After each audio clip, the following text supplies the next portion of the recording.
Nagsimula ang kwento sa mansyon ng pamilyang Edvan, kung saan masayang tumatakbo si Elmas sa malalawak na pasilyo habang yakap ang paborito niyang aklat tungkol sa mga adventurer, excited na excited siyang basahin ito. Sa tuwing binubuksan niya ang libro, may kakaibang pakiramdam siyang nararanasan at para bang bawat sandali ng buhay niya ay naranasan na niya noon, bigla na lamang sumagi sa isip niya ang alaala ng kanyang magiging sarili sa hinaharap. Nakikipaglaban siya sa isang napakalaking halimaw na gagamba na napakabilis tumalon mula sa isang puno papunta sa isa pa at muntik na siyang madaganan. Kasunod nito ay nakita niya ang isa pang alaala kung saan nakikipaglaban siya kasama ang isang mandirigmang may hawak na napakalaking battle axe. Napakalakas ng lalaking ito dahil sa isang hampas lang ay napabagsak nito ang higanteng goblin boss at napalipad ito hanggang sa kalapit na dambana. May nakita rin siyang isang adventurer na may asul na buhok at nakasuot ng kasuotang parang jester. Sa simpleng pagkaway lang ng kanyang wand ay nakakapagpabagsak siya ng mga kidlat, kaya rin niyang tumakbo sa mga pader na parang walang epekto ang gravity at bukod doon, marunong din siyang gumamit ng illusion magic upang lumikha ng mga kopya ng kanyang sarili. Ang huling alaalang nakita niya ay tungkol sa isang babaeng bihasa sa espada. Halos wala siyang magawa sa sunod-sunod at napakabilis nitong pag-atake at napilitan na lamang siyang gamitin ang kanyang kalasag para ipagtanggol ang sarili. Pagkatapos noon ay biglang umatras ang babae at naglaho sa kanyang paningin. Ngunit ilang sandali lang ay bigla itong lumitaw sa kanyang likuran upang magsagawa ng sorpresang pag-atake. Muntik na niyang hindi maharangan ang atake nito at pagkatapos ay muli itong lumayo at umatake mula sa kanyang blind spot. Muntik nang tumama ang espada nito sa kanyang mukha kaso nakaiwas siya sa huling sandali. Pagbalik sa kasalukuyan ay dumating na ang araw ng class ceremony ng pamilyang Edvan. Dito matatanggap ni Elmas ang banal na pagpapala na magtatakda ng kanyang class at ng kanyang magiging kinabukasan bilang susunod na tagapagmana ng pamilyang Edvan. Sabik na pinapanood ng lahat ng sangay ng pamilya ang seremonya habang hinihintay kung anong class ang matatanggap niya. Habang kinakabahan si Elmas ay pinakalma siya ng kanyang ama at sinabi nitong wala siyang dapat ikatakot bilang anak ng pamilyang Edvan at kailangan lamang niyang magtiwala sa God of Swords. Dahil dito ay ipinikit ni Elmas ang kanyang mga mata habang isinasagawa ng pari ang banal na pagpapala at sa mismong sandaling iyon, bumalik ang lahat ng kanyang alaala at doon niya napagtanto na ang mga nakita niyang alaala ay hindi pala mula sa nakaraan. Ang mundong ito pala ay ang mismong VR-MMO na nilalaro niya sa kanyang nakaraang buhay. Hindi siya makapaniwalang isinilang siyang muli sa loob ng larong iyon at dahil dito, napakalaki ng kanyang kalamangan dahil alam na niya ang lahat ng nilalaman ng laro. Tahimik siyang nagdasal na sana ay makuha niya ang paborito niyang class, ang Heavy Knight at ito rin ang pinakamalakas na class sa buong laro kapag naabot na nito ang buong potensyal nito. Ang Heavy Knight ay isang purong defensive class na kayang harangin ang halos lahat ng pag-atake ng hindi nasasaktan. Ngunit hindi ito sikat kumpara sa ibang tank classes at napakabagal kasi nitong mag-level up at halos wala itong damage sa simula, dahil dito kahit ito ang may pinakamataas na potensyal, nakilala ito bilang pinakamaswerteng class sa pinakamasamang paraan. Matapos ang pagpapala ay agad na tiningnan ni Elmas ang kanyang status card. Masaya niyang ipinahayag na ang nakuha niyang class ay Heavy Knight at pagkarinig nito, tuluyang nawalan ng pagpipigil ang kanyang ama at galit na galit nitong sinigaw na dapat ay Master Swordsman ang nakuha niya. Natigilan si Elmas nang makita ang matinding pagkadismaya sa mukha ng kanyang ama, agad niyang napagtanto na nagkamali siya dahil sa kaalamang dala niya mula sa nakaraang buhay. Alam niyang ang mga tao sa mundong ito ay pinahahalagahan lamang ang mga class na malakas at madaling palakasin. Wala silang ideya sa tunay na potensyal ng mga mahihinang class at sa sobrang galit, marahas na hinablot ng kanyang ama ang kanyang braso upang tingnan mismo ang status card. Galit nitong sinabi na ang Heavy Knight ay isa lamang walang silbing kahoy na training dummy na may napakahinang attack power. Sinubukan ni Elmas na ipaliwanag na napakataas ng kanyang HP at defense stats, ngunit wala iyong halaga sa kanyang ama at sa harap ng buong pamilya ay malakas siyang sinampal nito at wala man lang itong pagsisisi. Sinabi pa nitong mabuti na lamang at nangyari iyon sa pribadong pagtitipon ng pamilya. Kung sa publiko raw nangyari iyon, tuluyan na sana nitong nawala ang lahat ng respeto sa sarili at sa sandaling iyon, napansin ni Elmas ang isang magandang dalagang dahan-dahan na lumapit, napalingon ang lahat at namangha sa kanyang kagandahan. Mahiyain itong sinabi na siya rin ay nakatakdang tumanggap ng kanyang pagpapala at agad siyang nakilala ni Elmas. Siya si Malas at ang batang babae na dati niyang kalaro noong bata pa sila, ipinaliwanag ng pari na hindi maganda ang tiyempo ng pangyayari. Ngunit pinayagan pa rin ito ng ama ni Elmas at kasabay noon ay tinignan siya nito ng masama, dahilan upang makaramdam siya ng matinding kaba at doon ay isinagawa ng pari ang pagpapala kay Males, pagkatapos ay tiningnan nito ang kanyang status card upang makita ang kanyang class. Habang naghihintay sina Elmas at ang kanyang ama sa resulta, dahan-dahan na humarap si Males sa kanila na may mapagmataas na ngiti at sinabi nitong tila siya na ang nakakuha ng talentong para sana kay Lord Elmas. Iyon ang pinakakinatatakutan ni Elmas at biglang nagliwanag ang mukha ng kanyang ama sa sobrang tuwa. Binati nito si Males at agad na ipinahayag na mula sa araw na iyon ay magiging anak na niya ito at siya na rin ang bagong tagapagmana ng pamilyang Edvan. Napangisi si Males at sinabing matagal na niyang iniisip na napakahina ni Elmas para maging susunod na pinuno ng pamilya. Pagkatapos noon, inutusan ng ama ni Elmas na umalis na siya sa kanilang bahay at isa lamang daw siyang kahihiyan na si Sire sa pangalan ng pamilyang Edvan dahil sa kanyang heavy night class. Walang magawa si Elmas habang pinapanood ang lahat ng dating nasa kanyang panig na isa-isang lumipat kay Males. Desperado niyang sinubukan na ipaliwanag na napakalakas talaga ng heavy night kaso galit na galit ang kanyang ama, sinigawan siya nito at ipinahayag nito na tumahimik na bago pa siya makapagdulot ng mas malaking kahihiyan sa pamilya, binalaan pa siya nito na huwag nang magpapakita muli. Kung hindi ay personal itong mag-uutos na pugutan siya ng ulo at habang nakangisi si Males sa kanyang harapan, wasak ang puso ni Elmas habang pinapanood ang sarili niyang ama na itinatakwil siya at inuutusang mag-empake ng kanyang mga gamit. Makalipas ang ilang sandali, habang paalis siya sa mansyon ay nilapitan siya ng kanilang butler, tahimik itong nag-abot ng isang maliit na supot na may lamang mga barya at dahil halos hindi na siya binigyan ng kanyang ama ng oras upang mag-empake, iyon na lamang ang naitulong nito bago tuluyang iwan ni Elmas ang kanyang tahanan. Tahimik na pinanood ni Males ang dating tagapagmana habang naglalakad palayo sa gitna ng malakas na ulan. Kinabukasan sa loob ng lungsod ay ipinagmamalaki ng isang blondeng adventurer na kinilala ng mga hukom ang kanyang lakas at binigyan siya ng quest para ma-promote ang kanyang class. Samantala ay punong-puno ng sigla si Lucy habang excited sa panibagong araw ng pakikipagsapalaran, kaso binalaan siya ng pinuno ng kanyang party na huwag maging pabigat sa kanilang pangangaso. Samantala ay itinago ni Elmas ang kanyang pagkakakilanlan sa ilalim ng isang balabal habang sakay ng karwahe na hinihila ng kabayo papunta sa isang inn. Habang nasa biyahe ay tahimik niyang iniisip na nawala na sa kanya ang kanyang pamilya, tahanan at lahat ng dating mahalaga sa kanyang buhay at hindi nagtagal, napansin niyang malaki ang ipinagkaiba ng Magic World at maging ng lungsod ng Rondalm kumpara sa larong naaalala niya. Kaya marami pa siyang kailangang matutunan tungkol sa mundong ito. Una niyang tiningnan ang kanyang status card upang malaman kung pareho pa rin ang sirang heavy night skill tree na alam niya, nakahinga siya ng maluwag nang makitang wala itong ipinagbago. Sa skill tree na ito, malaya siyang makakagawa ng build na gusto niya at nagsimula siya na mayroong 5 skill points, at bawat pag-level up ay makakakuha siya ng tig-iisang skill point at ang heavy night skill tree ay nahahati sa dalawang bahagi. Ang una ay ang mga nakapirming class skills tulad ng Oath of the Heavy Knight. Ang ikalawa naman ay ang mga random skills na siya mismo ang maaaring piliin at madalas pagtawanan ang Heavy Knight dahil napakahina raw ng panimulang skill nito. Ngunit alam ni Elmas ang nakatagong sikreto na nagpapalakas dito kapag ginamit sa tamang pagkakataon. Alam din niyang magandang passive skill ang defense booster at maaari pa nga siyang maglagay ng skill points sa swordsman tree upang makagawa ng mas malakas na build.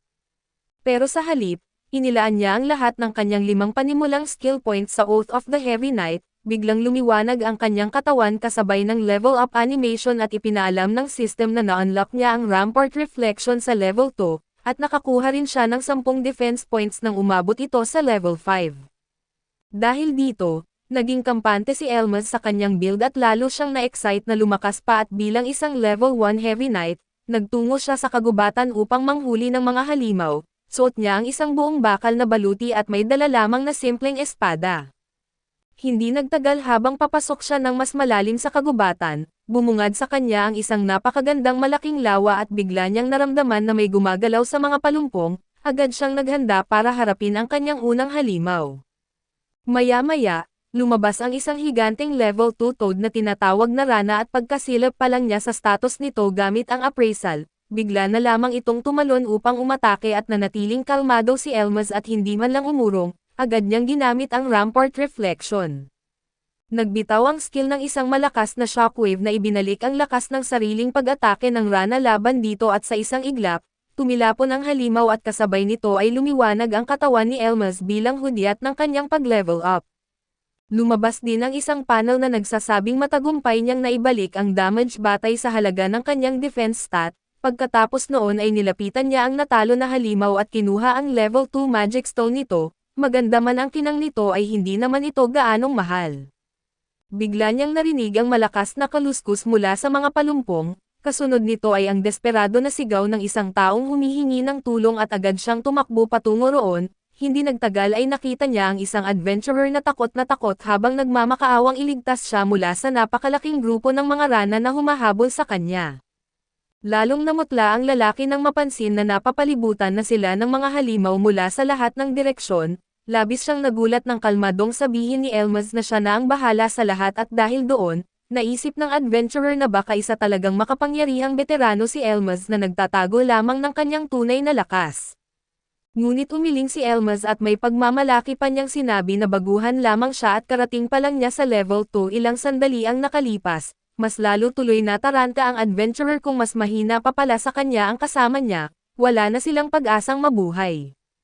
Nagmadali siyang sabihing kalimutan na ang pakikipaglaban, habarin ang mabigat na baluti at tumakas habang may oras pa, ngunit alam ni Elmas na hindi perpekto ang Rampart Reflection at gumagana lamang ito kapag mas mataas ang kanyang defense stat kaysa sa attack stat ng kalaban.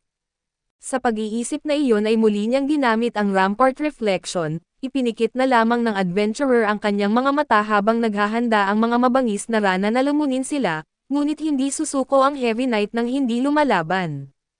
Sa mismong sandaling tumama ang mga halimaw sa kanyang barrier, sabay-sabay silang tumilapon at eksakto tulad ng inaasahan niya ay kabisado kasi ni Elmas ang stats ng bawat halimaw para sa mga baguhan, sigurado na ang kanyang panalo mula pa sa simula. Binili niya ang tamang armor at inilaan ang lahat ng kanyang skill points sa pagpapataas ng kanyang depensa. Dahil dito kahit 1,000 rana pa ang umatake ay wala pa rin silang magagawa laban sa kanya at pagkatapos ng laban, tuluyang nagulat ang adventurer. Habang nakatingin siya sa napakaraming bangkay ng mga rana na nakahandusay sa harap ni Elmas, nanginginig niyang tinanong kung sino ba talaga ito at magsasalita na sana si Elmas at ipakikilala ang sarili bilang Elmas Edwin ngunit bigla siyang tumigil. Naalala niya ang babala ng kanyang ama na papatayin siya kapag ginamit pa niyang muli ang apelyidong Edwin at dahil doon, tuluyan niyang iniwan ang dating pangalan at buo ang loob niyang ipinakilala ang sarili bilang Elmas the Heavy Knight. Pagkawala ng lahat ng palaka, tumaas ang level ni Elmas mula 2 hanggang 8, at nakuha rin niya ang titulong Unbreakable at para masisigurado ito, binuksan niya ang kanyang stats at nakita niyang gumagana ang sistema katulad ng sa larong Magic World. Nagpakilala naman ang adventurer na kanyang nailigtas bilang si Ares. Ikinwento nito na sinabi sa kanya na kung hindi siya makakaabot sa level 3 ng mag-isa, hindi siya tatanggapin sa anumang grupo kaya labis siyang nagpapasalamat kay Elmas. Iginiit ni Elmas na hindi na kailangan ang pasasalamat dahil nakapag-level up din naman siya, gayunpaman ay naisip niyang kunin na rin ang mga magic stone at pumayag naman dito si Ares, pagkatapos ay tinanong siya ni Ares kung gusto niyang bumuo sila ng grupo. Dahil pareho silang mababa ang level at walang nagtitiwala na bigyan sila ng solo mission, dagdag pa rito dahil defense class si Elmas ay mas lalo siyang nahihirapang matanggap sa mga grupo. Naalala ni Elmas ang naging reaksyon ng kanyang ama nang malaman nito ang kanyang class type. Ngunit para kay Ares, kahanga-hanga si Elmas at naniniwala siyang magiging mahusay silang magka-team at nangako pa siyang babaguhin niya ang tingin ng ibang tao sa kanya, sa kabila nito ay mas pinili pa rin ni Elmas na maglakbay ng mag-isa.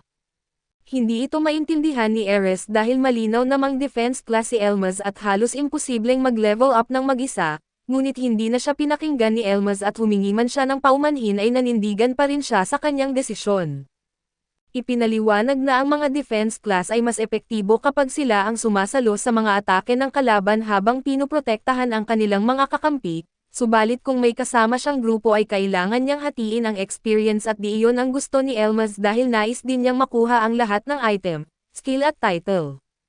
Bukod pa rito ay ayaw niyang sayangin ang oras sa paghintay sa iba at pagkatapos nito, nagpatuloy si Elmas sa kanyang paglalakbay habang patuloy siyang kinukumbinsi ni Ares subalit gaya ng inaasahan, hindi siya pinansin ni Elmas hanggang sa bigla itong huminto at lumingon. Nagtaka si Ares kaya tumitingala silang dalawa at napansin na may kakaibang nilalang na nag-aabang sa kanila, biglang bumagsak mula sa mga puno ang isang napakalaking gagamba at mabilis na sumugod sa kanila. Sa sobrang takot ay napaupo si Ares sa lupa, samantala ay ginamit ni Elmas ang kanyang appraisal at nalaman niyang ang halimaw ay isang R-Vape, na may level na doble ng kanyang kasalukuyang level at napansin din niya ang malaking agwat sa kanilang lakas, pati na ang mga kakayahan nitong Slow Poison at Flame Claw. Nag-iisip si Elmas ng iba't ibang paraan upang mapigilan ang halimaw, ngunit napagpasyahan niyang wala sa kanyang mga depensa ang sapat laban dito at sa kabila ng matinding takot, tumayo si Ares at nag-alok na maglaan siya ng oras para kay Elmas. Napansin ito ni Elms kaya pinakalma niya si Ares bago siya lumapit sa halimaw at habang sumisigaw si Ares, binuksan ni Elms ang kanyang stats at ginamit ang mga puntos na nakuha niya upang palakasin ang kanyang skill tree. Dito niya nakuha ang skill na Disarm, na nagpapababa ng 20% ng attack ng kalaban na kanyang natatamaan sa loob ng ilang sandali at dito nagsimula ang labanan, sumugod ang higanteng gagamba kay Elmas pero mabilis niya itong naiwasan. Muling gumugulong ang halimaw at tumalbog sa pagitan ng mga puno bago sumaksak ang mga paa nito sa lupa, sunod-sunod na iniiwasan at hinaharang at inililihis ni Elms ang bawat atake habang sinasabing kabisado na niya ang pattern at abot ng mga galaw ng halimaw, dahil dito ay sigurado siyang hindi siya basta-basta matatamaan. Itinaas ng gagamba ang isa nitong paa at hinahampas ang lupa dahilan upang lumitaw ang isang magic circle. Pagkatapos ay naghanda ito ng pangalawang spell mula sa itaas at pinupuntirya si Elmas gamit ang isang nakalason na sinag. Ngunit imbes na umiwas ay pinili ni Elms na saluhin ang atake bilang isang tunay na tank, tinamaan siya ng lasong sinag at bahagya siyang naitulak paatras at sa mismong sandaling iyon, ginamit niya ang disarm at nagawa niyang masugatan ang isang mata ng gagamba. Hindi man ito halos nakapinsala sa halimaw. Nabawasan naman ang atak nito at lalong nagalit ang gagamba at agad na inihanda ang Flame Claw, nag-aalala na sumigaw si Ares at sinabing umiwas si Elmas kaso huli na ang lahat. Nanatiling nakatayo si Elmas at sinalubong ang buong lakas ng atake, nawalan na ng pag-asa si Ares kaso nang mawala ang usok ay dahan-dahan na naglakad palabas si Elmas na walang kahit isang sugat o gasgas at ipinaliwanag ni Elmas na gumastos ang Poison Ray ng halimaw ng 7 mana. Habang 5 mana naman ang nagamit nito sa Flame Claw at dahil dito ay 4 na mana na lamang ang natitira rito. Ibig sabihin, wala na itong sapat na mana at mapipilitan na lamang itong lumaban ng harapan at muli itong sumugod, ngunit ginamit ulit ni Elmas ang Disarm at muli niya itong nasugatan, dahil sa pangalawang paggamit ng Disarm ay bumaba na ng 40% ang attack ng gagamba. Kasabay nito, tumaas naman ng 10% ang depensa ni Elms dahil sa epekto ng Unbreakable habang nananatili siya sa parehong posisyon, dahil dito ay naging mas patas ang laban at dahil sa malaking agwat ng kanilang level, kinailangan ni Elmas na umasa sa kanyang kaalaman at tamang diskarte. Ang huling hakbang ng kanyang plano ay lumayo at tumayo ng matatag at hintayin ang pagsugod ng gagamba at gamitin ang wall reflection, na tuluyang nagpabagsak sa halimaw at matapos mapatay ang higanteng gagamba, tumaas ang level ni Elmas mula 8 hanggang 12. Gayunpaman ay ipinaalam ng sistema na hindi pa siya maaaring magdagdag ng higit pang puntos sa Oath of the Heavy Armor, sa halip ay automatiko itong tumaas sa level 15 at nakuha niya ang bagong skill na Repel at dahil dito, kumpleto na niya ang lahat ng basic skills kaya napaisip pa siya kung gaano kalakas ang magiging ultimate skill niya. Muling tinanong ni Ares kung ano ba talaga si Elmas. Dahil nasaksihan niya kung paano nito natalo ang higanteng gagamba ng mag-isa subalit sa kabila ng kanyang tagumpay, nalason si Elmas kaya dinala siya ni Ares pabalik sa lungsod.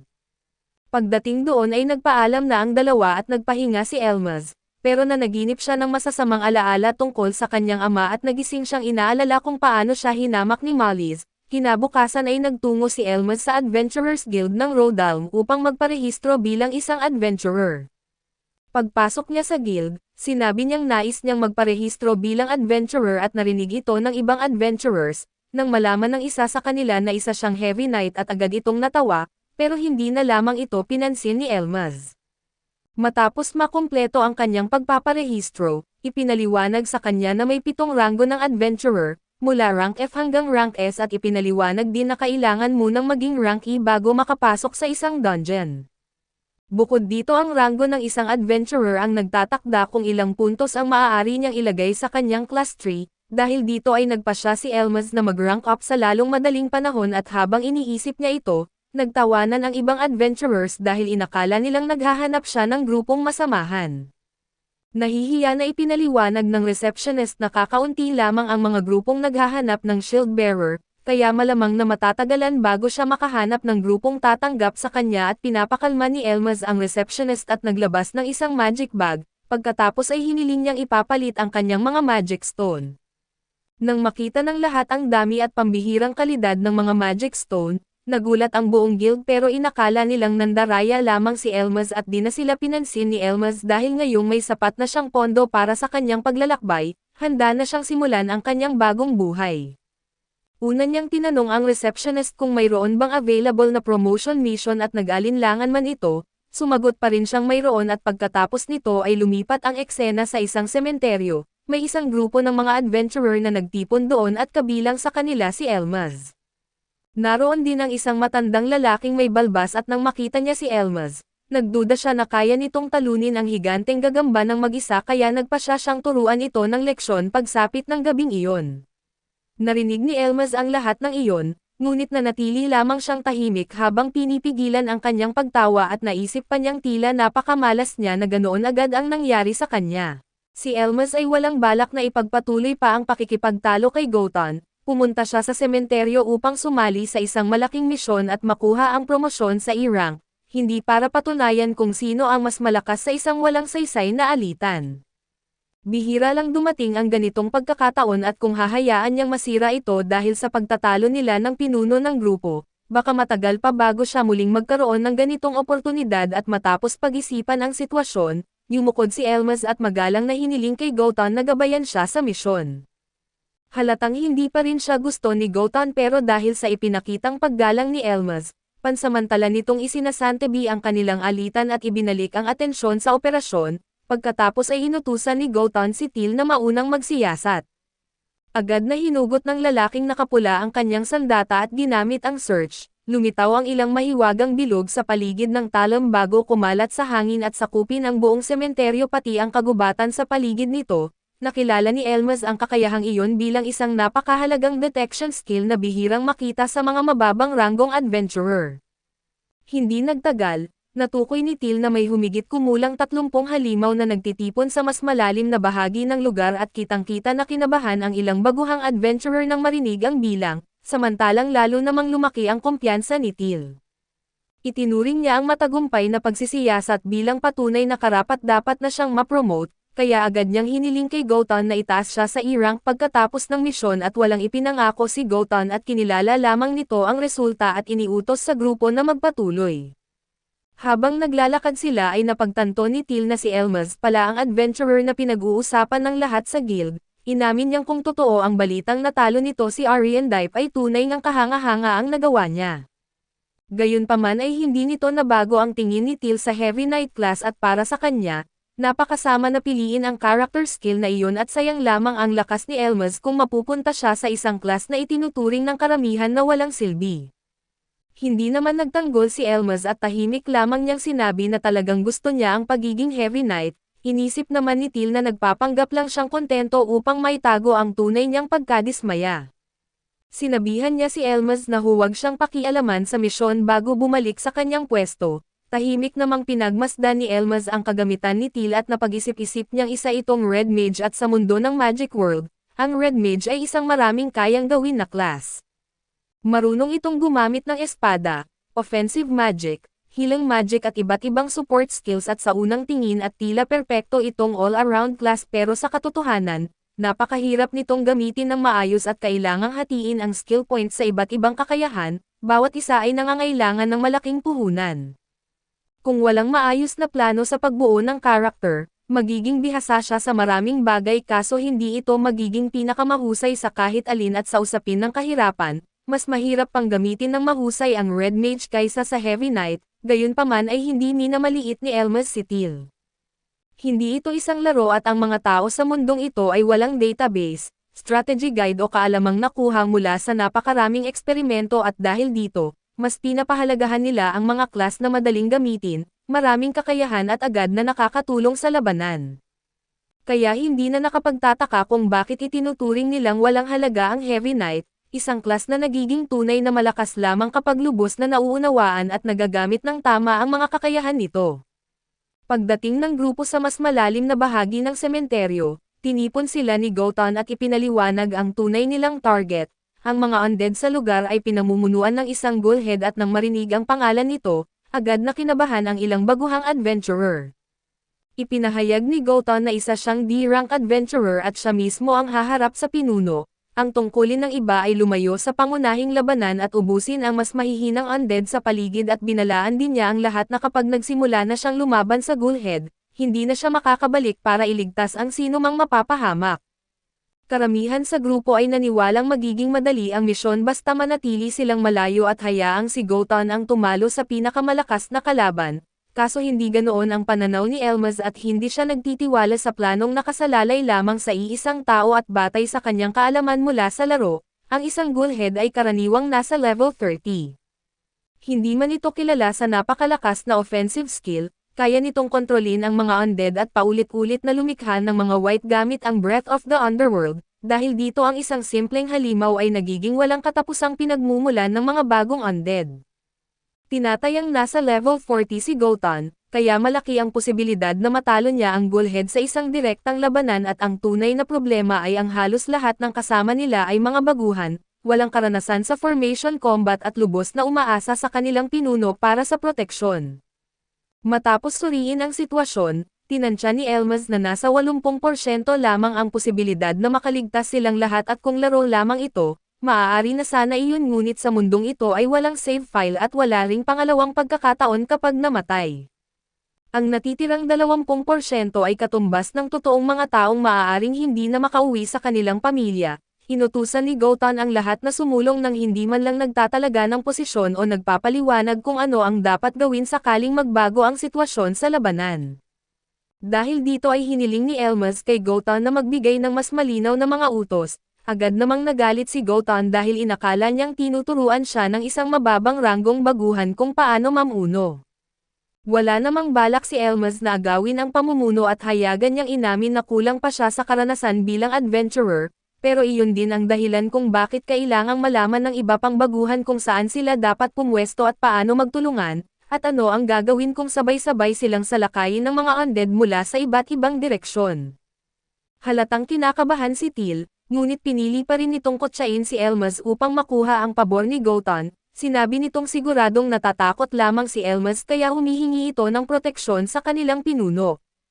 Hindi tulad ng ibang matatapang na lalaki sa grupo, nanatiling tahimik ang karamihan sa mga baguhan kahit si Elmas lamang ang nagsasalita para sa kanilang kaligtasan, nadismaya siya sa kanilang naging reaksyon kaso hindi niya kayang pabayaan ang mga ito. Malamig na sinabi ni Gothon na kung sino mang naniniwalang magiging pabigat lamang ay malayang umatras, hindi na nakipagtalo pa si Elmas at nauunawaan niyang wala nang balak baguhin ni Gothon ang plano at mula sa sandaling iyon, kapag bumagsak ang kanilang formation ay siya mismo ang kailangang magprotekta sa iba.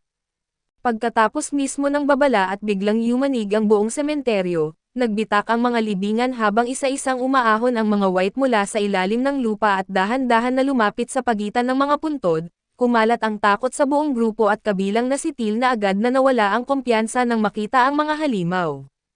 Sa mas malalim na bahagi ng sementeryo, lumitaw ang napakalaking ghoulhead na may hawak na dambuhalang pamalo at agad itong sinalubong ni Gothon gamit ang kanyang battle axe at iniwan ang mga baguhan upang harapin ang napakaraming mahihinang undead.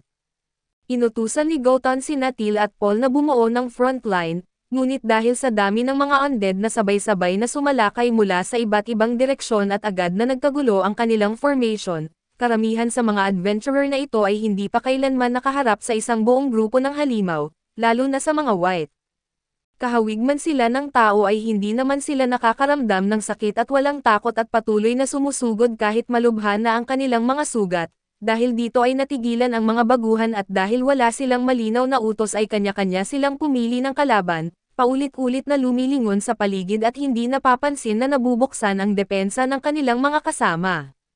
Tahimik na sinuri ni Elmas ang labanan at nakumpirma niyang ordinaryong pamalo lamang ang gamit ng ghoulhead. sa laki ng agwat ng kanilang level kaya pa itong pigilan ni Gotan at ang tunay na panganib ay ang mga white na unti-unting pumapalibot sa likuran na hanay, kapag hindi sila agad napatay ng mga baguhan at tiyak na makialam ang mga ito sa laban ni Gotan laban sa pangunahing kalaban. Sa halip na sisihin ang mga natatakot na adventurer, ibinigay ni Elmas ang pinakasimpleng plano at inutusan niya ang lahat na manatiling magkakalapit at bantayan ang likuran na bahagi. Umatake mula sa likod niya at siya naman ang haharap sa unahan at aakitin ang lahat ng white papunta sa kanyang pwesto. Agad namang tumutol ang ilan at kahit alam nilang may karanasan si Elmas sa labanan, naniniwala silang ang isang heavy knight na mag-isang haharap sa napakaraming undead ay para na ring naghahanap ng kamatayan at sa dami ng sabay-sabay na pag-atake, tiyak na mababasag ang depensa nito at hindi kakayanin ng kahit sinong support mage na pagalingin siya.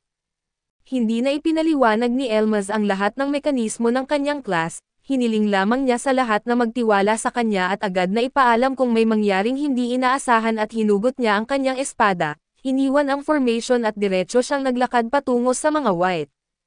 Agad na nakaagaw ng pansin ng pinakamalalapit na halimaw ang kanyang makinang at mabigat na baluti, isa-isa nilang iniwan ang dati nilang target at sabay-sabay siyang sinalakay at humahampas pababa ang unang white. Ngunit agad na ginamit ni Elmas ang parry at inilihis ang talam nito at tuluyang napigilan ang pag-atake bago pa man ito tumama sa kanyang baluti. Mula naman sa likuran ay sumugod ang isa pang white at mabilis siyang lumingon, hinarang ang pag-atake nito at matatag na nanatili sa kanyang pwesto nang hindi man lang nakalusot ang kahit isang suntok sa kanyang depensa.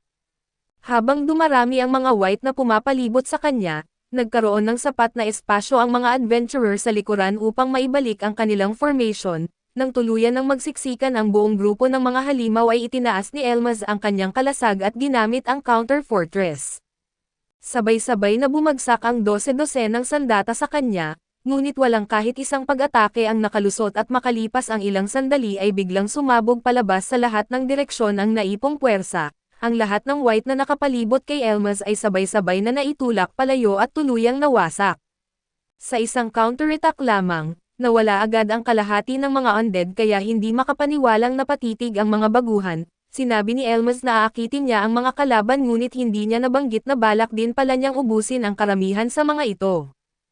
Ipinaliwanag ni Elmas na ang tungkulin ng isang heavy knight ay pumwesto sa pinakamapanganib na bahagi ng labanan, akitin ang pinakamaraming kalaban at gawing kapaki-pakinabang para sa buong grupo ang pressure mula sa kanilang mga pag-atake. Patuloy niyang protektahan ang frontline, habang ang kailangan lamang gawin ng iba ay patayin ang mga halimaw na makakalusot sa kanya at agad siyang babalaan kapag may nagbago sa sitwasyon. Matapos makita ang ipinakita niyang lakas, mabilis na nawala ang takot ng grupo at ang mga adventurer na kanina lamang ay minamaliit si Elmas at mahigpit ng humawak sa kanilang mga sandata, nagsimulang magtulungan sa halip na walang magawang maghintay na iligtas sila ni Gotan. Patuloy na gumalaw si Elmas sa pagitan ng mga puntod at paulit-ulit na inakit ang mga white papunta sa kanya, ginamit niya ang parry upang sirain ang unang pag-atake ng mga ito, saka ginagamit ang counter fortress kapag sapat na ang dami ng mga kalaban na nakapaligid sa kanya. Dahil sa labanan, tumaas din ang level niya mula 15 hanggang 16 at nakakuha siya ng isa pang skill point at napatunayan din nitong ang mga lugar na puno ng maraming mahihinang kalaban ang pinakamainam para sa mabilis na paglakas ng isang heavy knight. Hindi na tinitingnan ng mga baguhan si Elmas bilang isang taong naipit sa isang walang silbing class, siya na ngayon ang pinakamaasahang tao sa kanilang bahagi ng labanan at nang imungkahi ng isang adventurer na puntahan nila si Gotan upang tumulong, agad itong tinanggihan ni Elmas. Napakalayo ng level ng Bullhead kumpara sa lahat ng iba pang miyembro ng grupo, napakaliit lamang ng pinsalang magagawa nila rito at baka maging sagabal pa sila kapag nakisali sa labanan at ang pinakaligtas nilang gawin ay manatili sa kanilang pwesto, ubusin ang natitirang mga white at ipaubaya ang pangunahing kalaban sa isang taong sapat ang lakas upang harapin ito ng maayos. Sa kabilang bahagi ng sementeryo, nagpapatuloy pa rin ang matinding labanan ni Gotan at ng Bullhead at mabilis na gumalaw ang dambuhalang halimaw sa pagitan ng mga puntod, habang winawasiwas ang mga braso nito at malakas na ipinapalo ang pamalo sa lupa. Mahigpit namang hawak ni Gotan ang kanyang battle axe habang iniiwasan o hinaharang ang bawat pag-atake at naghihintay ng pagkakataong makabawi. Sa wakas ay umikot siya at naglabas ng napakalakas na hampas na nagpahagis sa Bullhead sa kabilang bahagi ng sementeryo. Sumabog sa hangin ang lupa at mga basag na bato, pero saglit lamang nanatiling nakahandusay ang halimaw bago pilitin ang sarili nitong muling tumayo at nang mapansin na patuloy na nakialam ang mga natitirang white, inutusan ni Gothon sina Teal at Paul na ilayo ang mga ito upang makapag-focus siya ng lubos sa pangunahing kalaban. Gayunpaman ay nag-atubili ang dalawa at masyadong malapit ang mga white sa ghoulhead, at kapag lumapit sila ay maaari silang mapasama sa saklaw ng mga pag-atake ng mataas na level na halimaw, lumalabas na malakas lamang ang kanilang kumpiyansa kapag wala pang tunay na laban. Hindi pinalampas ni Gothon ang kanilang pag-alinlangan, galit niyang sinabi na dapat kalimutan ng mga adventurer na ayaw gampanan ang kanilang tungkulin ang pangarap nilang ma-promote at bago pa makakilos sina Teal at Paul, muling sumugod si Gothon. Mabilis siyang nakaiwas sa dambuhalang braso ng ghoulhead at ginamit ang boulder breaker, malalim na bumaon ang talam ng palakol sa katawan ng halimaw at itinulak ito paatras sa gitna ng makapal na alikabok. Agad na sinuri ni Elmas ang kalagayan nito at nakita niyang ibinaba ng pag-atake ang health ng ghoulhead sa 28 mula sa kabuoang 79. Batay sa lakas ng pag-atake ni Gothon, sapat na ang isa pang malinis na tama upang matapos ang labanan at naghanda ang ilang adventurer sa tabi ni Elmas na ubusin ang natitirang mga white at gumawa ng maluwag na daan para kay Gothon, ngunit sa sandaling iyon ay may kakaibang napansin si Elmas sa kilos ng ghoulhead kaya agad niyang pinahinto ang lahat. Biglang hinablot ng halimaw ang pinakamalapit na white na inangat ito sa hangin at nilamon ng buo. Agad na tumaas ang health nito mula 28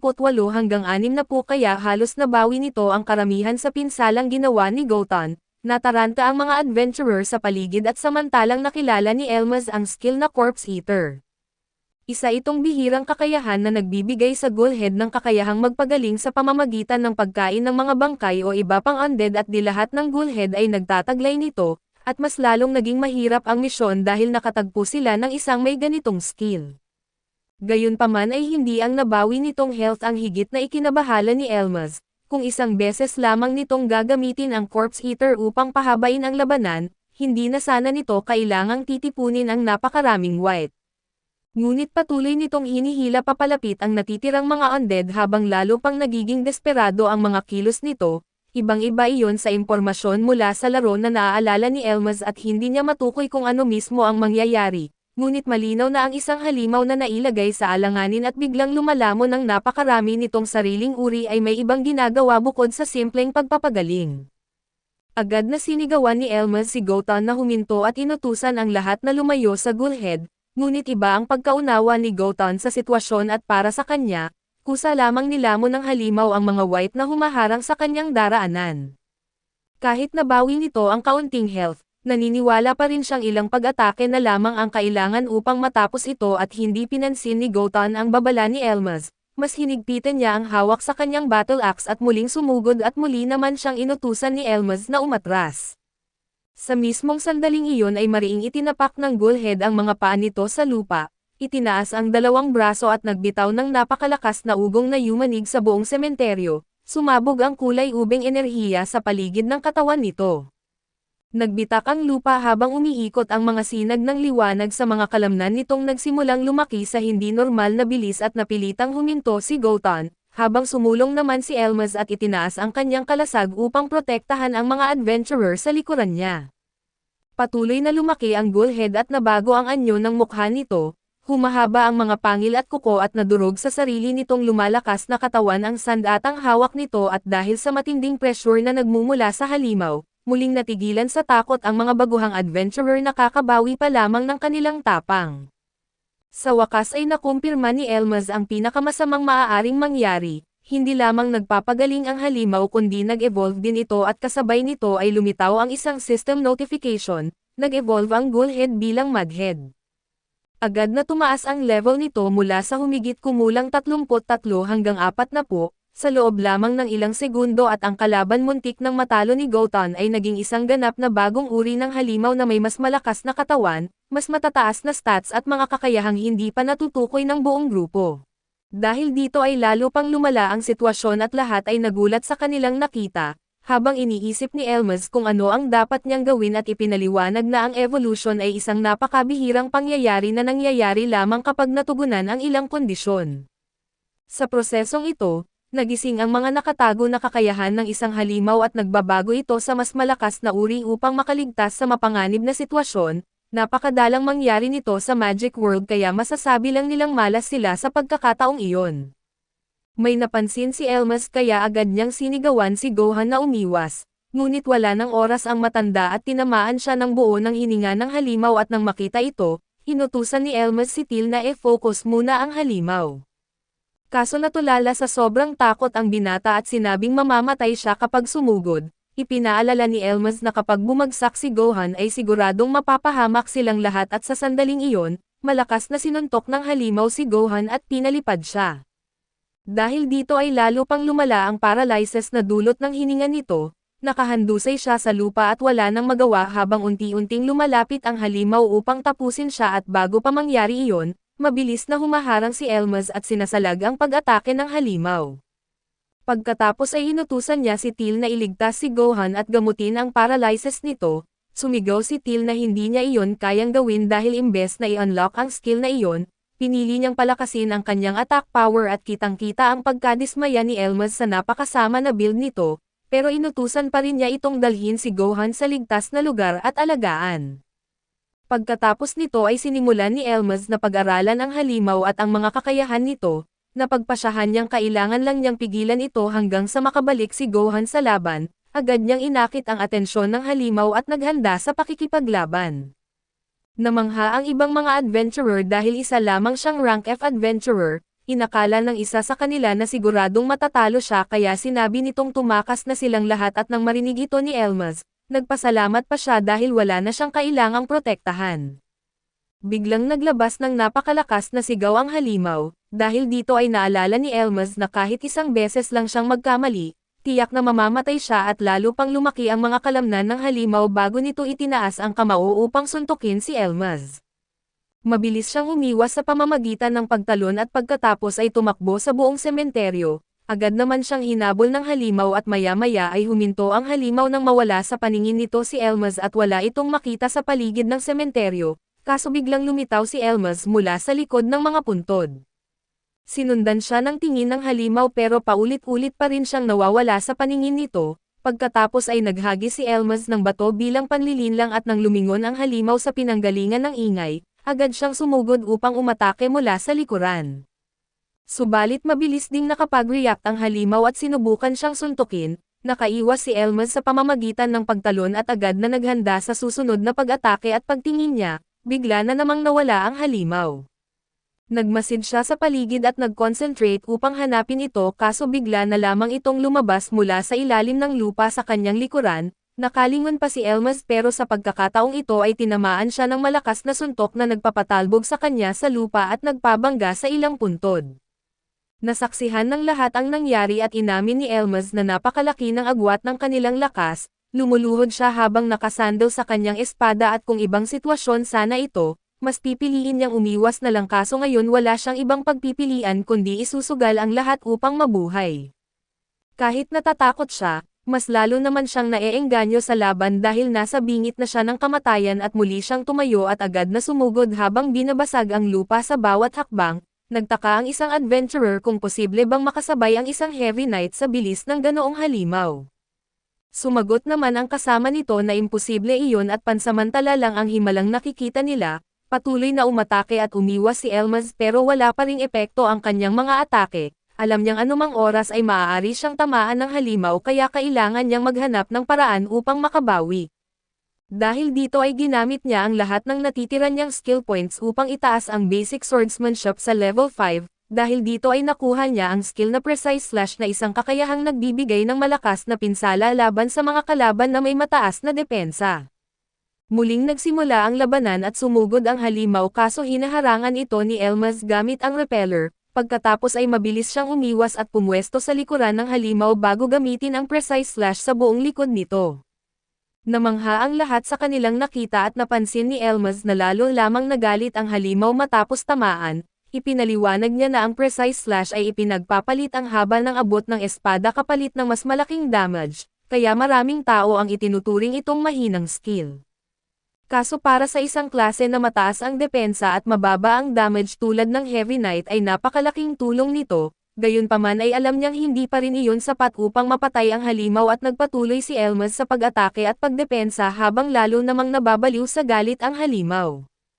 Subalit doon na nagtapos ang laban ni Elmas dahil tuluyan nang gumaling si Golden, agad itong dumating at ginamit ang Dragon Slayer Slash na tuluyang pumatay sa halimaw at nagsaya ang lahat ng adventurer sa kanilang tagumpay, habang napabuntong hininga naman si Elmas sa sobrang ginhawa.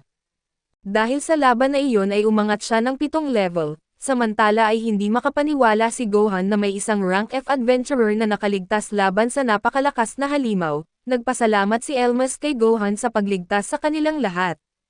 Kaso nanatiling tahimik ang matanda at pagkaraan ng ilang sandali ay humingi ito ng tawad dahil sa tingin niya ay naging pabigat lamang siya, bilang pasasalamat ay ibinigay niya kay Elmas ang lahat ng drop ng halimaw. Tiningnan ni Elmas ang Magic Stone at agad na naisip na siguradong napakamahal nito. Tinanong niya si Gohan kung sigurado ba ito sa kanyang desisyon at sumagot ang matanda na oo. Ngunit nang makita niya ang shield na nahulog mula sa halimaw ay sandali siyang napaisip. Tinanong ni Elmas kung gusto ba ni Gohan ang kalasag, kaso umiling ang matanda at iginiit na ibibigay niya kay Elmas ang lahat ng nakuha nila, gayunpaman ay gusto pa rin niyang makita ang impormasyon tungkol sa kalasag. Nang suriin nila ang item ay nalaman ni Elmas na mayroon itong kakayahang humaharang ng mga pag-atake at palakasin ang susunod na atake ng gumagamit. Bukod pa rito ay nagkakahalaga rin ito ng 3 milyong ginto, bagay na labis na ikinagulat ng kalbong adventurer. Makalipas ang ilang sandali ay kinausap ni Elmas si Gohan tungkol sa kanyang promotion, pinakalma siya ng matanda at nangakong sasabihin niya sa guild na i-promote siya at idinagdag pa nitong kapag may tumutol ay siya mismo ang susuntok dito. Talagang marahas ang matandang ito. Maya-maya ay lumapit si Till at nagtanong kung kailan naman siya mapopromote. Agad na nagbago ang ekspresyon ni Gohan at pinagsabihan siya dahil sa kanyang kaduwagan at pagiging paralisado sa takot noong laban at dahil sa sobrang pagkadismaya, hinutusan niya si Till na bumalik na lang sa paggawa ng mga ordinaryong misyon at napakakapal talaga ng mukha niyang humingi ng promotion gayong wala naman siyang naitulong sa laban. Wala nang nagawa si Till kundi yumukod at tanggapin ang nangyari, pero bago siya umalis ay napalingon muna siya kay Elmas at pagsapit ng umaga, bumalik na sila sa lungsod at pagdating nila sa Adventurers Guild, ibinigay ng receptionist ang kanilang gantimpala sa matagumpay na pagkumpleto ng misyon. Una niyang ibinigay ang 130,000 gintong barya, pagkatapos ay 200,000 gintong barya bilang kabayaran sa 10 Magic Stones. Sa huli ay nagdagdag pa siya ng 600,000 gintong barya para sa Magic Stone ng nag-evolve na Necrophage Head. Nang makita ng lahat ang napakalaking halaga ay namangha ang mga adventurer.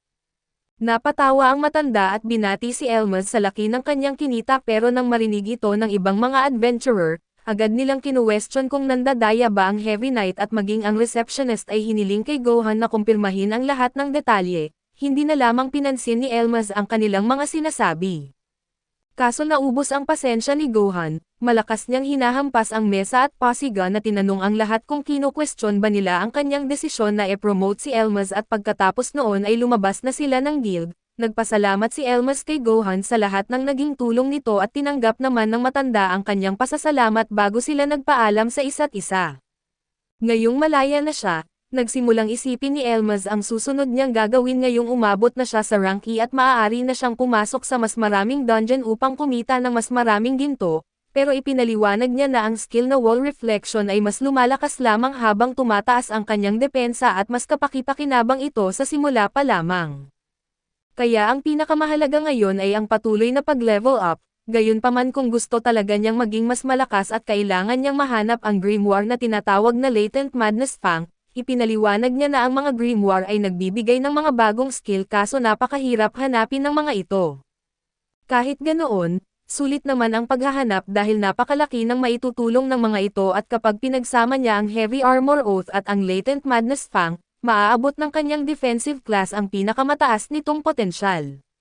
Dahil dito, ang isang Heavy Knight ay hindi na magiging simpleng tangke lamang kundi magiging isang tunay na sandata sa labanan, kaya naman, ang Latent Madness Fang ang susi upang mailabas ang tunay na lakas ng kanyang klase. Habang nagpapatuloy sa kanyang paglalakbay si Elmas, sinimulan niyang hanapin ang grimoire sa lungsod at pumasok siya sa isang tindahan ng mga kagamitan para sa mga adventurer na puno ng mga potion at iba't ibang gamit. Bumili siya ng 3 healing potion na nagkakahalaga ng 72,000 gold coins, na mas mahal kumpara sa presyo nito sa laro at habang naroon, tinanong niya ang tindera kung saan maaaring bumili ng mga grimoire dahil wala pa siyang nakikitang tindahang nagbebenta ng mga ito. Sinabi rin niyang kung wala ang grimoire na kailangan niya, para lang siyang habang buhay na nasa tutorial dahil hindi niya mailalabas ang tunay na lakas ng kanyang klase, subalit nagtaka ang tindera at tinanong kung kamakailan lang ba niyang nakuha ang kanyang klase. Ipinaliwanag nito na ipinagbabawal ang pagbili at pagbebenta ng mga grimoire, maaaring gamitin ng taong nakakuha nito ang grimoire, ngunit ang lahat ng grimoire na nakukuha ng Adventurers Guild ay ipinapasa sa mga maharlika at sa simbahan. Dahil dito ay labis na nadismaya si Elmas at alam niyang napakahirap makakuha ng grimoire kaya normal lamang na may mga taong gustong ibenta ang mga ito. Sa laro ay mahalaga rin ang mga maharlika kaso sa mundong ito ay naging mas sakim pa sila dahil ipinagbawal nila ang bentahan ng mga grimoire. Dahil dito ay malamang na ang pamilya Edbach ang kumokontrol sa karamihan ng mga bihirang grimoire, kaya halos imposible nang makakuha siya ng isa at naawa ang tindera kay Elmas. Kaya lihim nitong ibinigay ang lokasyon ng isang tindahang nagbebenta ng mga gamit na nakukuha mula sa mga bangkay ng mga adventurer. Alam daw ng Adventurers Guild ang tungkol sa tindahang iyon, ngunit pinapalampas lamang nila ito dahil sa isang kasunduan at dagdag pa rito, ang mga gamit ng mga namatay na adventurer ay hindi napupunta sa kanilang pamilya kundi kinukuha ng mga maharlika, na halos wala namang ibinabayad kahit ang isang grimoire ay ipinagpalit ng may-ari nito ang sariling buhay. Nandidiri si Elmas nang marinig iyon at bago siya umalis, nakiusap ang tindera na huwag niyang sabihin kahit kanino ang tungkol sa impormasyong ibinigay nito at dahil dito, mas lalo pang nagpasya si Elmas na huwag ipaalam sa iba na isa siyang maharlika.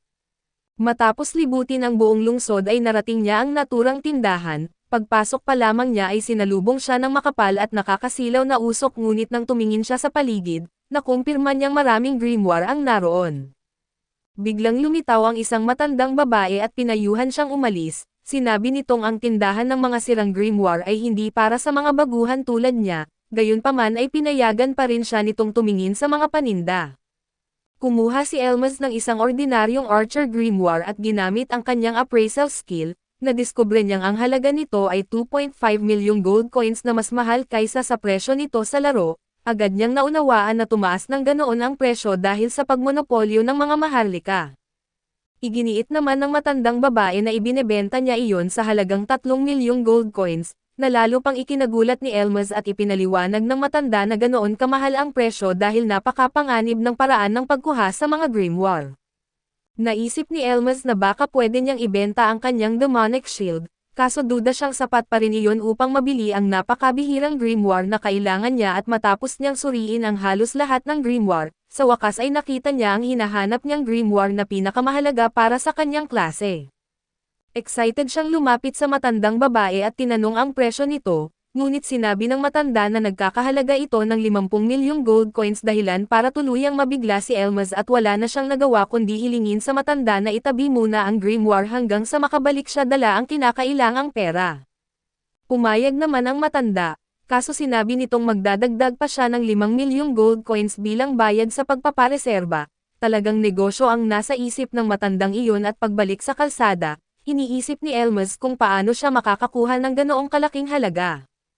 Halos 60 beses itong mas malaki kaysa sa kinita niya sa misyon laban sa Head Monster. Nabanggit din niya na ang Latent Madness Fang ay hinahanap lamang ng mga Heavy Knight at ng mga taong adik sa labanang hanggang kamatayan, dahil napakabihira nito ay napakataas din ng presyo nito.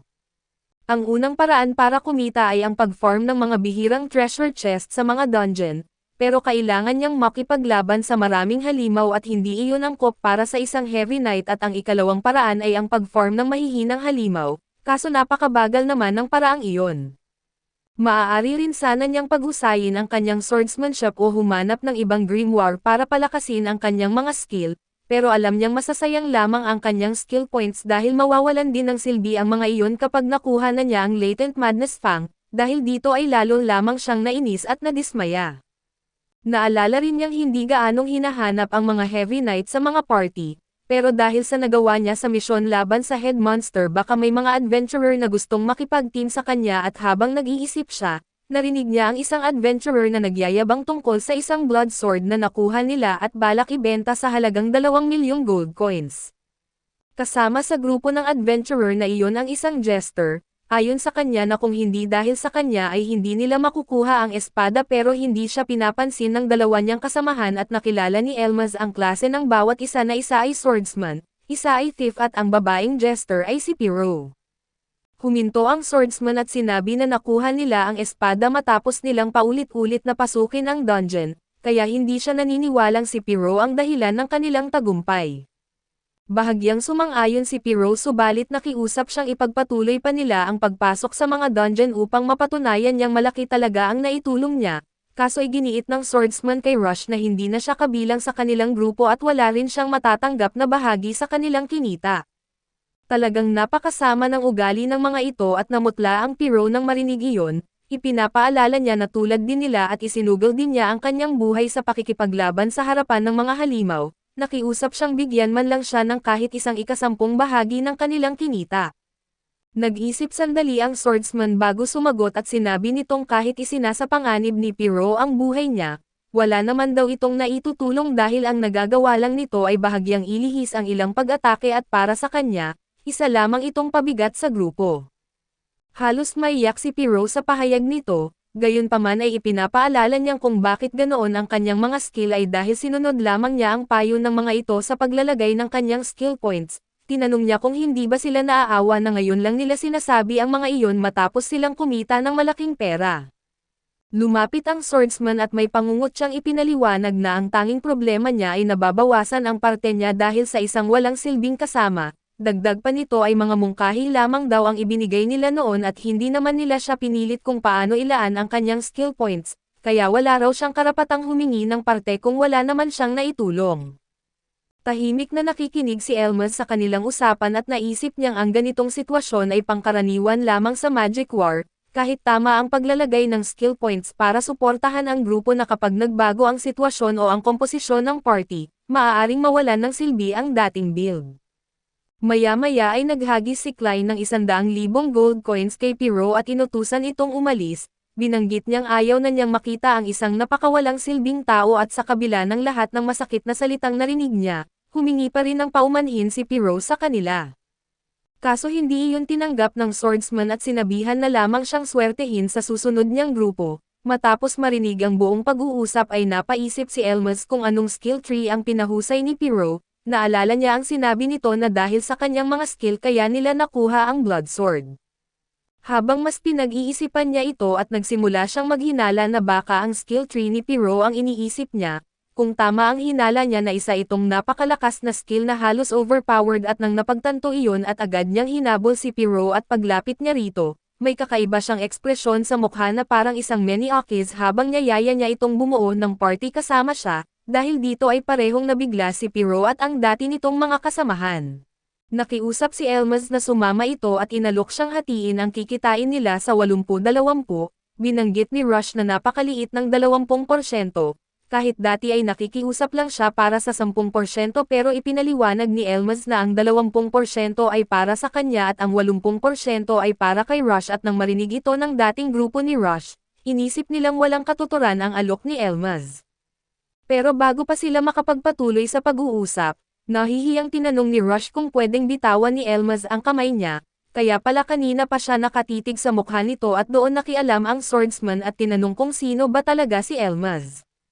Nagpakilala si Elmas at ipinaliwanag na narinig niya ang usapan nila tungkol sa pagpapaalis kay Rush sa grupo at dahil wala ng grupo si Rush, gusto niya itong kunin bilang kasama at pinagtawanan siya ng swordsman at tinawag siyang baliw.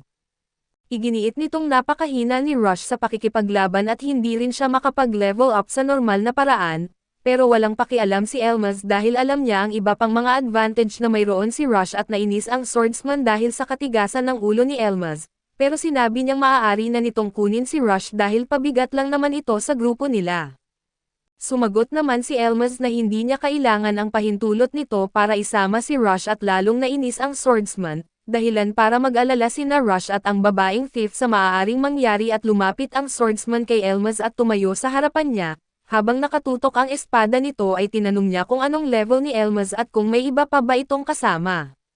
Matatag na binanggit ni Elmas na isa siyang level 23 rank E Heavy Knight at wala siyang grupo. Dahil sa level ni Elmas ay naisip ng swordsman na marami na itong karanasan at dapat alam nito kung gaano kawalang silbi si Rush, lalo na't level 13 lamang ito pero muling sinabi ni Elmas na wala siyang pakialam. Ang thief na si Ray ay lumapit kay Clan at iginiit na kakaiba na may isang rank E na gustong kunin si Rush. Naghinala siya na baka may napakagandang abilities si Rush na hindi nila napansin pero duda pa rin ang swordsman na magiging kapaki-pakinabang si Rush. Hindi rin siya naniniwalang kayang umabot ng isang Heavy Knight sa ganoong level ng walang grupo. Bukod dito ay mas mabuti raw na mapunta si Rush sa ibang grupo para walang maghinalang basta na lang nila itong itinapon at tahimik na narinig ni Elmas ang lahat ng iyon. Mas naging kampante naman sila dahil mukhang walang naghihinala sa kanya at sa huli, tinanggap ni Rush ang alok ni Elmas. Sa emosyonal na sandaling iyon ay pumalakpak si Ken para kay Rush dahil sa bago nitong grupo. Pagkatapos ay sinipa niya ang mga barya na nasa lupa at iginiit na iyon ang regalo niya bilang pamamaalam. Kukunin na sana ni Rush ang mga barya pero agad siyang pinigilan ni Elmas. Inutusan niya si Klein na siya mismo ang kumuha ng mga iyon dahil napakawalang galang ng ginawa nito. Dagdag pa niya ay napakasamang biro na tawagin iyong regalo at pagkatapos nito, sinabi ni Elmas kay Rush na umalis na sila.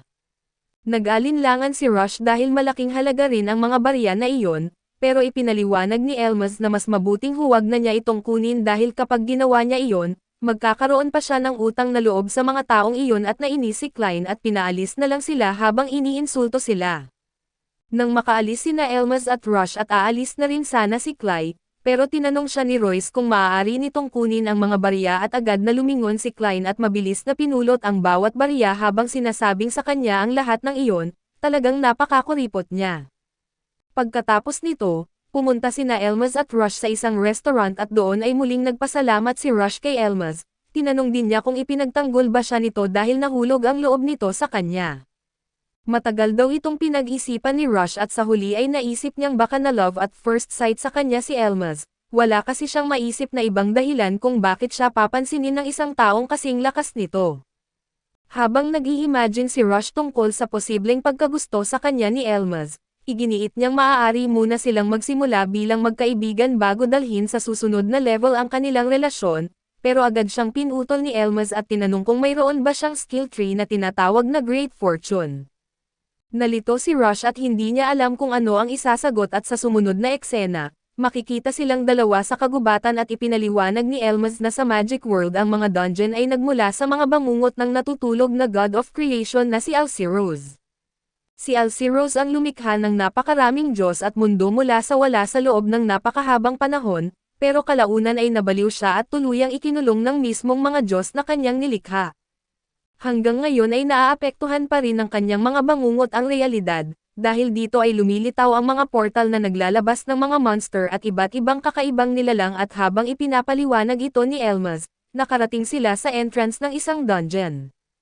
Medyo kinakabahan si Rush habang ipinapakita niya kay Elmas ang kanyang stats, tinanong niya kung sigurado ba talaga itong gusto siyang isama sa grupo at naging seryoso si Rush at sinabi niyang mas mabuting iwan na lang siya ni Elmas habang maaga pa.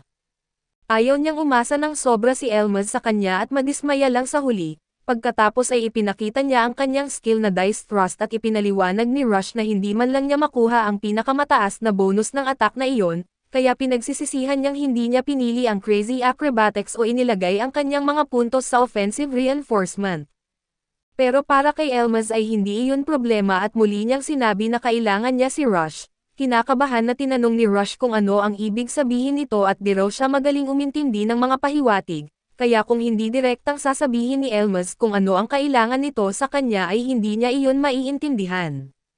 Kaya diretsahang ipinaliwanag ni Elmas ang plano at kukuha sila ng 30 million gold coins, at tutulungan niya si Rush na umabot sa level 30 kaso lalo lamang nalito si Rush sa sinabi niya. Pagkatapos nito ay tumayo silang dalawa sa portal ng dungeon at agad silang dinala sa ibang lugar. Ang recommended level para makapasok sa dungeon na iyon ay level 50, pero alam na ni Elmas kung anong mga monster ang makakaharap nila habang nagpapatuloy sila at ipinaliwanag ni Elmas na hindi naman nila ilalagay sa panganib ang kanilang mga sarili, mananatili lamang sila sa mga unang floor hanggang sa makapag-level up sila. Ang plano ay si Elmas ang kukuha ng atensyon ng mga monster habang aatake naman si Rush mula sa malayo gamit ang kanyang iron-piercing knife. Sinubukan ni Rush na huwag pangunahan ng takot ang sarili at para mas maging ligtas siya, binilhan pa siya ni Elmas ng isang napakamahal na kutsilyo. Sa market ay nagkakahalaga ito ng 550,000 gold coins at nagbibigay ito ng +3 attack, at kapag nakapagdulot ito ng damage ay nababawasan ng 15% ang defense ng kalaban at dahil dito ay mas naging kumpiyansa si Rush, desidido siyang gawin ang lahat para hindi magsisi si Elmas sa pagsama sa kanya. Habang nagpapatuloy sila, may nakita si Elmas sa malayo na parang stuffed toy na dahan-dahan na naglalakad papunta sa kanila. Isa pala itong level 20 patched bear na may 41 na HP at 17 magic.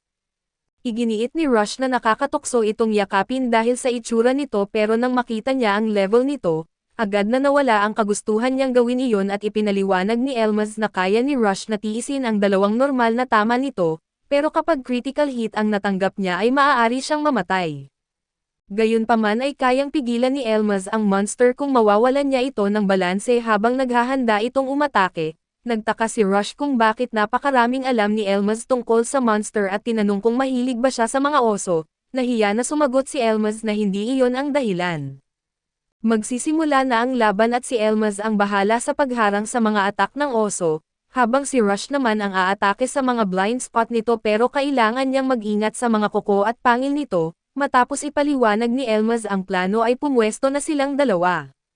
Ginamit ni Elmas ang Shadow Step para pigilan ang oso sa paggalaw at sinamantala naman ito ni Rush para lumapit. Dahil hindi naman mukhang mapanganib ang oso ay medyo naawa pa siya rito pero sa mismong sandaling iyon, biglang nagbago ang anyo ng maliit na oso at mabilis na sumugod kay Elmas. Madaling napigilan ni Elmas ang pag-atake nito at hinayaan niyang si Rush na ang tumapos sa laban. Buong lakas na umatake si Rush hanggang sa tuluyan niyang mapatay ang monster pero nang makita niyang walang item na nalaglag mula rito, agad siyang natatarante dahil inakala niyang baka paalisin siya ni Elmas sa grupo at mukhang na-trauma na talaga si Rush sa dati niyang grupo. Pinakalma siya ni Elmas at ipinaliwanag na pinatay lang nila ang monster para makakuha ng experience. Gagawin pa nila iyon ng paulit-ulit sa loob ng ilang oras at maya-maya ay may lumitaw na naman na isa pang cute na oso kaya ipinagpatuloy nila ang exploration. Matapos nilang talunin ang ilan pang mga oso ay nakakuha sila ng 2 bear shields bilang drop. Tuwang-tuwa si Rush at tinanong si Elmas kung masaya ba itong isinama siya. Sumagot si Elmas na oo at binanggit na dadalhin nila ang 2 shield pero sa isip niya, hindi niya maiwasang magtaka dahil hindi normal na sunod-sunod na makakuha ng ganitong klaseng loot. Pero nang maalala ni Elmas ang special ability ni Rush na Cat Spa, na nagpapataas ng kanyang luck ng 500% at naisip niyang posible ngang iyon ang dahilan, gayunpaman ay hindi pa rin makapaniwala si Elmas kung gaano katanga si Klein dahil hindi niya napansin ang ability na iyon sa buong panahong kasama nila si Rush.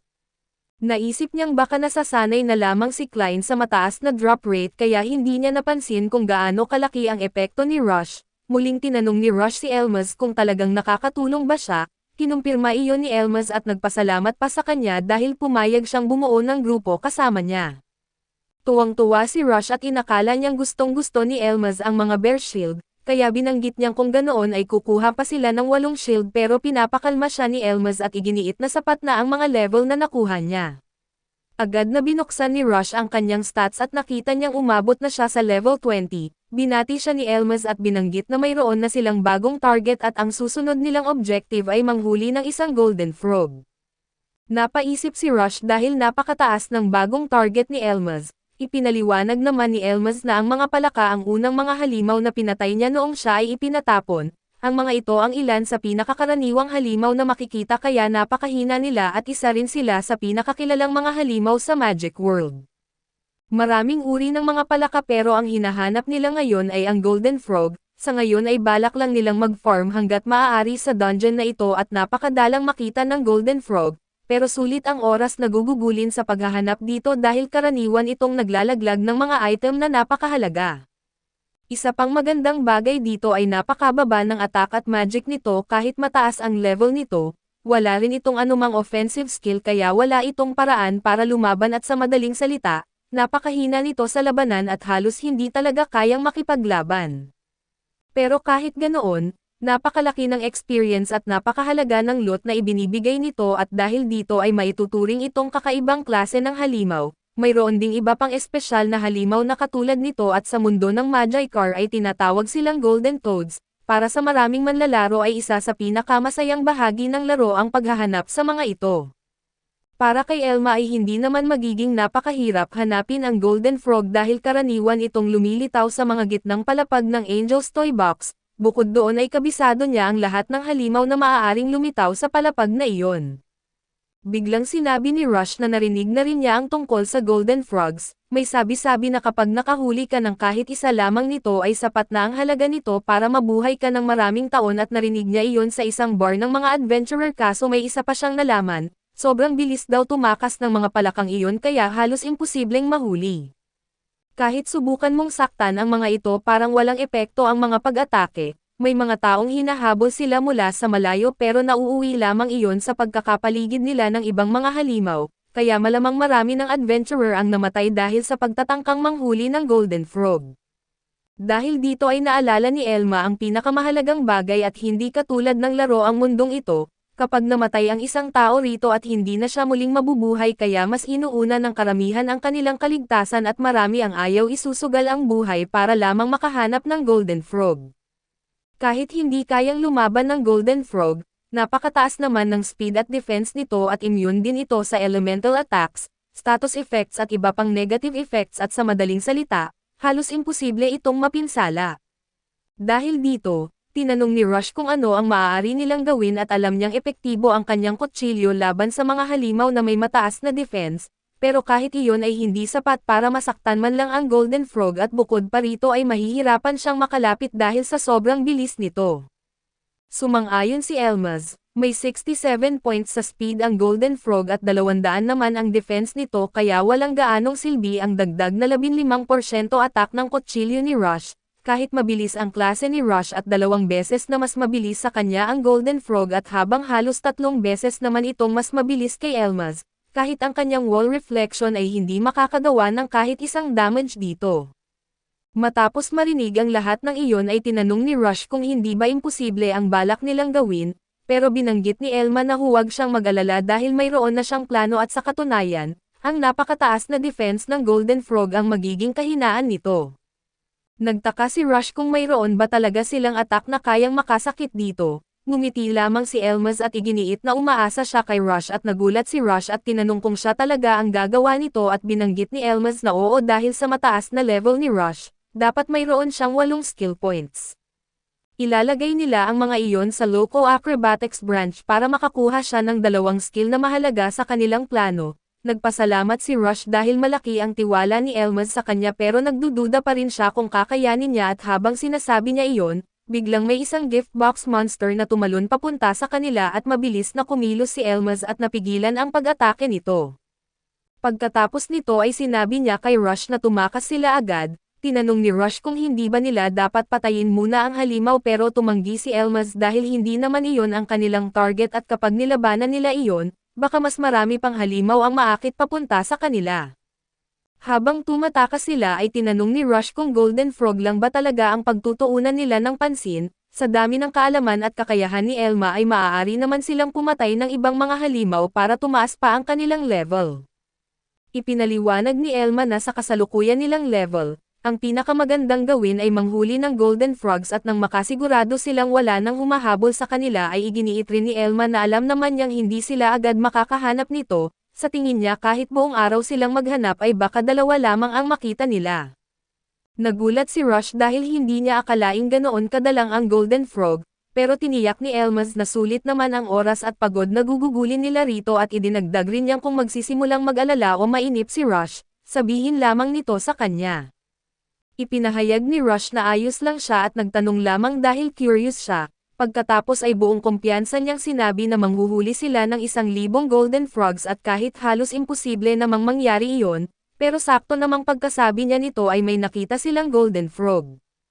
Maging si Elmas ay nagulat dahil hindi niya inaasahan at makakahanap sila agad, kinabahan si Rush habang nakatingin kay Elmas at hirap na sinabi na nakakita na sila ng isa at pinakalma siya ni Elmas at iginiit na kailangan nilang manatiling kalmado kung gusto nilang mahuli ito. dahil dito ay huminga ng malalim si Rush para mawala ang kaba niya. Ipinapaalala ni Elmas na ginamit ni Rush ang kanyang 10 skill points para itaas sa level 10 ang Loco Acrobatics, dahil dito ay nakakuha siya ng 2 mahalagang skill na kailangan nila para magtagumpay at sa plano ni Elmas, maghihintay siya hanggang tumalikod sa kanya ang Golden Frog.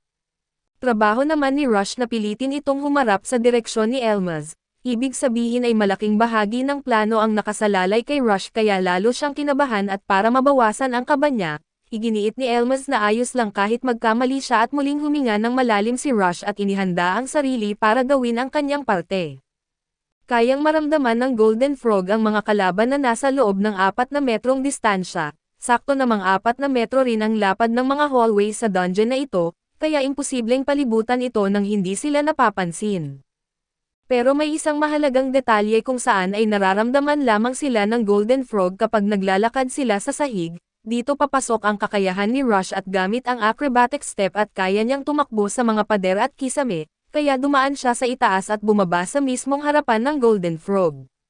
Sinubukan agad ng Golden Frog na tumakas pasulong pero hinaharangan ito ni Rush gamit ang Dup Illusion. Gumawa ang skill na ito ng 4 na clones ni Rush at dahil makitid ang hallway at wala nang madadaanan ang Golden Frog, hindi rin ito kayang harapin ng sabay-sabay ang 4 na nakaharang sa harapan nito. Kahit immune ang Golden Frog sa blindness at hallucinations, hindi sakop ng immunity na iyon ang Dup Illusion dahil hindi naman direktang naaapektuhan ng skill ang Golden Frog. Pero nalito ang Golden Frog at hindi nito malaman kung alin ang totoong Rush. Dahil dito ay lumitaw ang pinakamalaking kahinaan nito ang pagiging duwag, gumagana rin dito ang Shadow Step ni Elmas pero nakasalalay pa rin ang lahat sa kakayahan ni Elmas na tamaan ito kahit mababa ang kanyang speed. Umaabot lamang sa 50 sentimetro ang kanyang anino kaya para magkaroon ng advantage, inilabas niya ang isang magic stone na nakuha niya noong binili niya ang kutsilyo ni Rush at naglabas ito ng napakaliwanag na ilaw na nagpahaba sa kanilang mga anino. Kaya nagawang hulihin ni Elmas ang Golden Frog.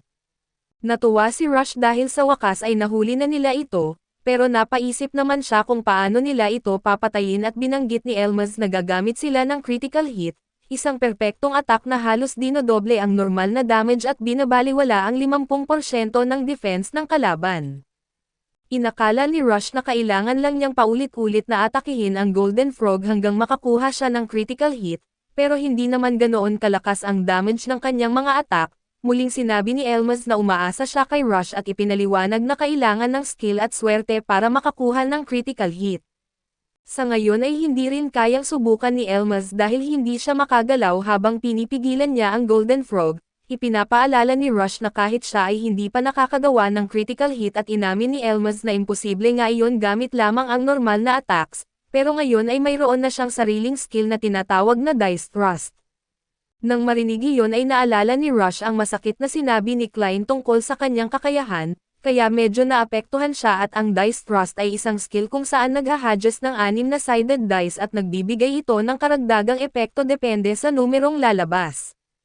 Nang maalala nila kung paano gumagana ang skill, parehong nabuhayan ng loob sina Rush at Elma dahil maaari silang makakuha ng critical hit gamit ito at habang sinusubukan ni Rush ang kanyang swerte, ipinaliwanag ni Elma na kapag nakuha niya ang tamang resulta sa dice, mamumultiply ng 1.3 ang kanyang attack at siguradong magiging critical hit iyon. Sa kabuuan ay aabot sa 1.95 beses ang normal na damage nito at bukod dito, ang 15% na defense penetration ng kanyang sandata ay madadagdag sa 50% na penetration ng critical hit, kaya kapag nakakuha siya ng 6 sa dice at magiging 1.95 beses ang kanyang attack at aabot sa 65% ang defense penetration nito. Sa kabila nito ay nagdududa pa rin si Rush kung talagang gagana ang plano. Sinabi ni Elma na kahit may mga klase o skill na nagiging kapakipakinabang lamang sa mga partikular na sitwasyon o matagal bago maipakita ang tunay na halaga, walang klase o skill na talagang walang silbi. Dahil dito, pinayuhan niya si Rush na huwag hayaang maapektuhan siya ng opinyon ng ibang tao at pagkatapos ay hiniling ni Elmas na ipapahiram sa kanya ni Rush ang kanyang lakas para patuloy silang umunlad bilang mga adventurer. Sa wakas ay naging determinado si Rush at dahil sa mga sinabi ni Elmas, nangako siyang ibibigay niya ang lahat para hindi siya mabigo at agad siyang tumakbo papunta sa Golden Frog at ginamit ang Dice Thrust, Maswerte siyang nakuha ang pinakamataas na boost kaya matagumpay siyang nakagawa ng critical hit.